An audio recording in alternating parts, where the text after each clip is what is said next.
Oke, assalamualaikum warahmatullahi wabarakatuh. Kembali lagi bersama Orlix Oral Matematik.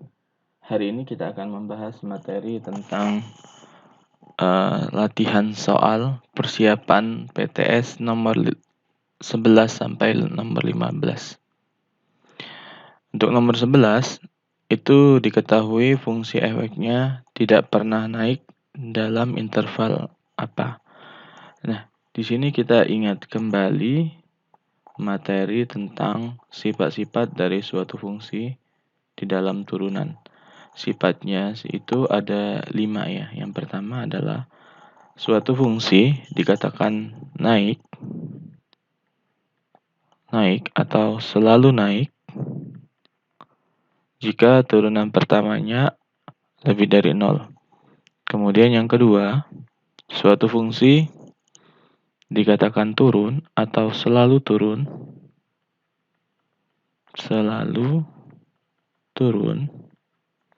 maka turunan pertamanya kurang dari 0. Kemudian yang ketiga, suatu fungsi dikatakan diam atau stasioner, maka turunan pertamanya sama dengan 0.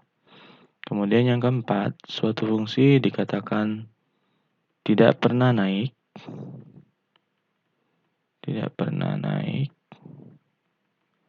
maka fungsi ini dikatakan turun atau diam. Kemudian yang kelima adalah suatu fungsi dikatakan tidak pernah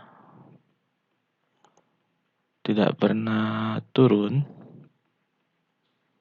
jika dia naik atau diam. Nah, ini adalah 5 fungsi yang perlu kita ingat untuk mencari soal di nomor 11. Ini kita bisa lihat dia fungsinya tidak pernah naik ya. Berarti diketahui efeknya sama dengan 2x pangkat 3 dikurang 3x kuadrat dikurang 36x tidak pernah naik, berarti kurang dari sama dengan 0.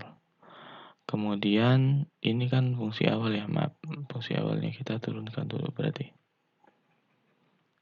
turunan dari fx adalah f asin x, berarti 2x pangkat 3 turunannya adalah 6x kuadrat, turunan dari 3x kuadrat 6x, turunan dari 36x min 36. Ini tidak pernah naik, berarti kurang dari sama dengan 0. Kemudian 6-nya bisa kita keluarkan, 6x kuadrat minus x minus 6 kurang dari sama dengan 0. Kemudian kita faktorkan x min 3, kemudian x plus 2 kurang dari sama dengan 0. Maka kita akan menentukan intervalnya, batasannya.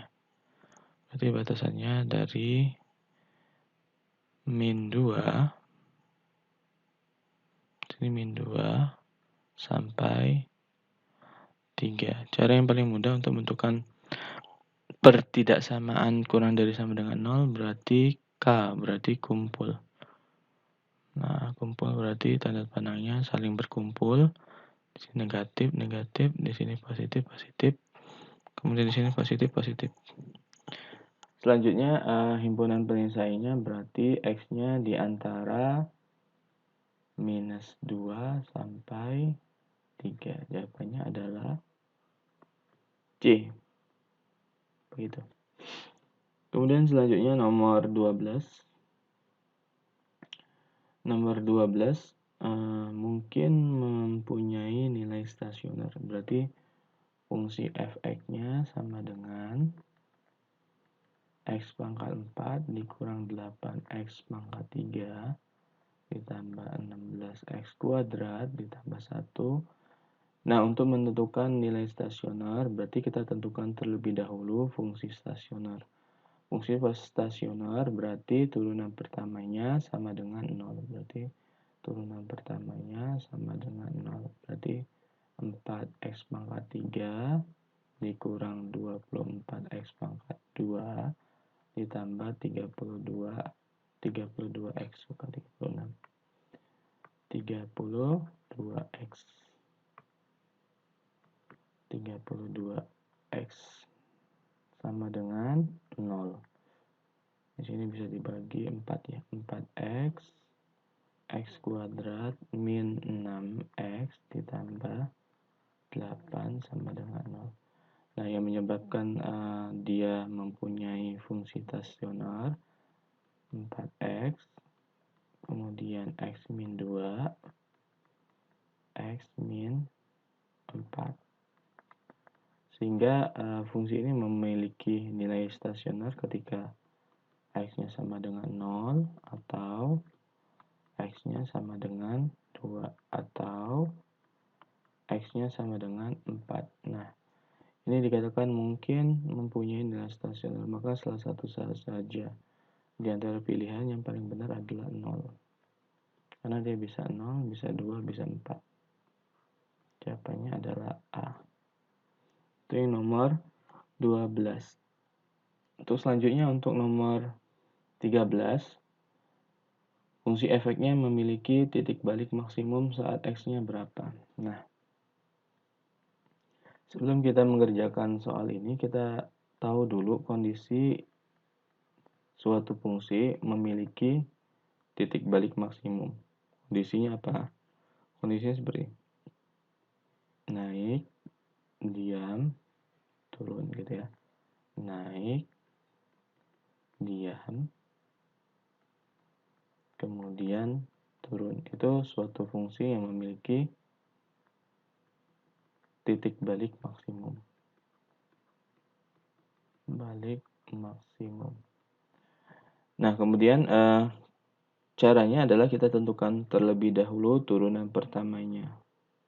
Sama dengan 0. Berarti efeknya sama dengan 4x pangkat 3 dikurang 8x kuadrat ditambah 15x dikurang 20. Nah, turunan pertamanya adalah 12x kuadrat dikurang 36x ditambah 15 sama dengan 0. Kemudian ini bisa dibagi 3 ya, berarti 4x kuadrat dikurang 12x ditambah 5. Kemudian kita faktorkan. Faktornya adalah 2x minus berapa ya? Minus 5, minus 1 bisa 2x minus 5. Sehingga x-nya 2x sama dengan 1, x-nya 1/2. Kemudian yang ini 2x minus sama dengan 5, maka x-nya sama dengan 5/2. Sehingga di sini diperoleh titik stasionernya adalah di x sama dengan 2, kemudian di x sama dengan 5. Selanjutnya kita tes turunan pertama. Kita buat intervalnya, kita buat garis bilangannya dengan nama turunan pertamanya, tes turunan pertama. Kemudian di sini ada setengah, kemudian di sini ada 5/2. Kemudian dari sini kita uji, karena kan uji turunan pertama atau tes turunan pertama. Nah, caranya adalah apa? Caranya di antara interval ini kita uji titiknya sembarangnya. Yang penting dia berada di sebelah kiri interval yang ini, x-nya sama dengan setengah. Kemudian di antara setengah sampai 5/2 atau di sini juga lebih dari 5/2. Nah, kita ambil yang pertama untuk x-nya kurang dari setengah. Untuk x kurang dari setengah, misal kita ambil titik yang sini, titik 0, x-nya sama dengan 0. Kalau diambil x-nya sama dengan 0, kita substitusikan ke sini, hasilnya 0 dikurang 1, negatif 1.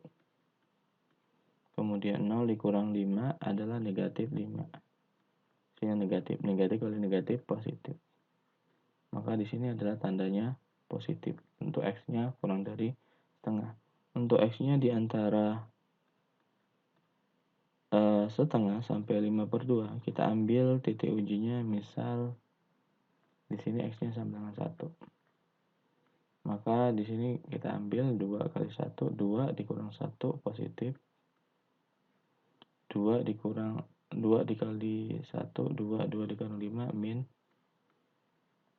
3. Berarti hasilnya negatif. Maka di sini adalah negatif. Kemudian kita ambil titik uji dengan X-nya lebih besar dari 5/2. 5/2 itu kan 2,5. Kita ambil X-nya sama dengan 3. Jadi kalau kita ambil X-nya sama dengan 3, berarti di sini 2 kali 3, 6. 6 dikurang 1, 5, positif. Kemudian 2 kali 6, 2 kali 3, 6, dikurang 5, positif. Maka di sini adalah positif. Sehingga yang dimaksud sebagai fungsi yang memiliki titik balik maksimum, artinya kita lihat aja cirinya. Ini tes uji turunan pertama ya. Berarti yang pertama naik, kemudian diam, turun, diam, naik gini ya. Seperti ini. Kalau titik balik maksimum berarti di antara titiknya adalah saat X sama dengan setengah, kemudian saat X sama dengan 5/2. Karena cirinya naik, diam, turun. Kemudian turun, diam, naik. Nah, di sini cirinya naik, diam, turun. Berarti X-nya sama dengan 0,5. Itu nomor 13. Selanjutnya kita akan menentukan nomor 14. Ini cm pangkat 3 ya volumenya.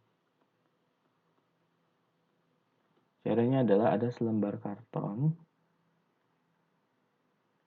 dengan ukuran persegi. Kemudian ini dipotong ya, dipotong pinggir-pinggirnya. Misalnya ini X, ini X, ini X, ini X.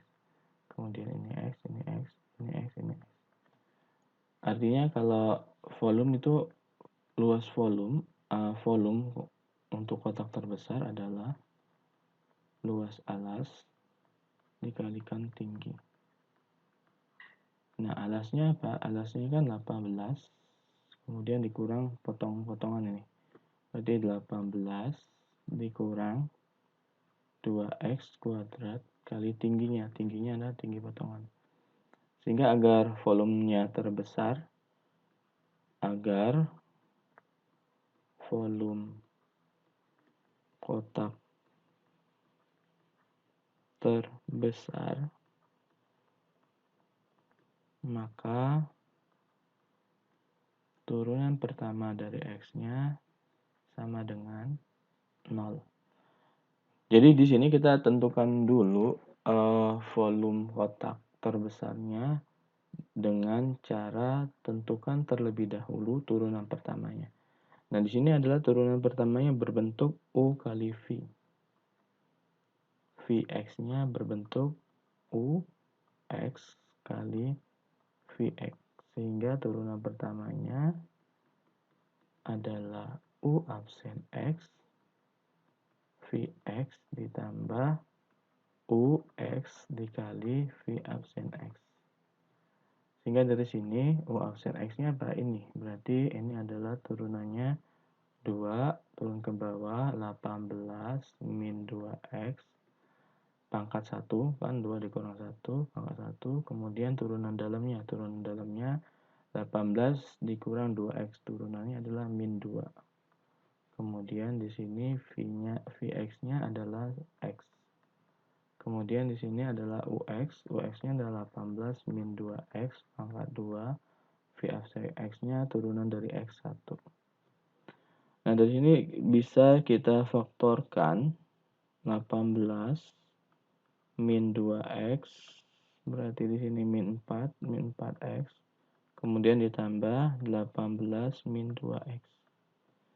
Sehingga diperoleh 18 min 2x sama dengan min 6x plus 18. Di sini 0, 0, 0.